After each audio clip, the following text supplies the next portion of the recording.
మహిళలకు ఉచిత ప్రయాణంపై ఆటో డ్రైవర్ల ఆందోళన. ఇక ఇది రోజు రపరప అంటది ఆటో డ్రైవర్లు, రోజు రప.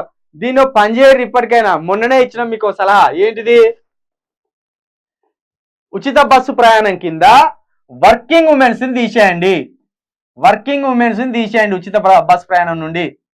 ఉచిత బస్ ప్రయాణం నుండి వర్కింగ్ విమెన్స్ ని తీసేయండి. ఇందులో కూడా ఈ వర్కింగ్ ఉమెన్స్ లో కూడా 30,000 దాటిన వాళ్ళని తీసేయండి. 30,000 జీతం దాటిన వాళ్ళని తీసేయండి. 30,000 జీతం తీసేయండి. వర్కింగ్ ఉమెన్స్ లో 30,000 జీతం దాటిన ప్రభుత్వ ఉద్యోగులను తీసేయండి. ఇక ఇంకో మంచి పని, ఇంకొక మంచి ఆలోచన కూడా చెప్తాను మేము. ఉచిత బస్సు ప్రయాణంలో ఇప్పుడు స్టూడెంట్స్ కదా బస్ పాసులు ఇచ్చినట్టు వాళ్ళకు ఒక పాస్ జారీ చేయండి. డిపోల దగ్గరికి పోయి వాళ్ళు పాసులు తీసుకొచ్చుకునేటట్టు చేయండి.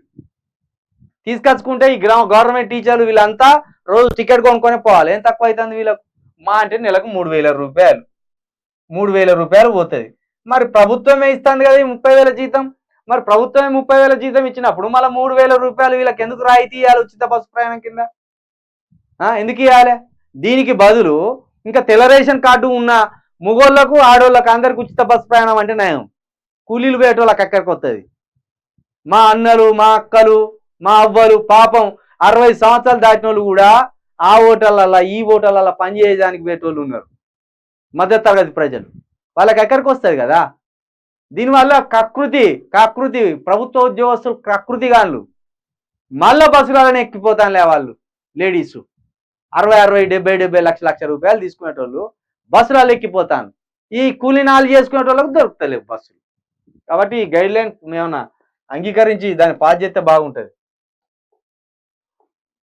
ఇక ఇది ఆటో డ్రైవర్ల ఆందోళన చేస్తాను. తమకు జీవన భృతి పింఛన్లు ఇవ్వాలని వినతి. ఇది మంచిగా ఉన్నది.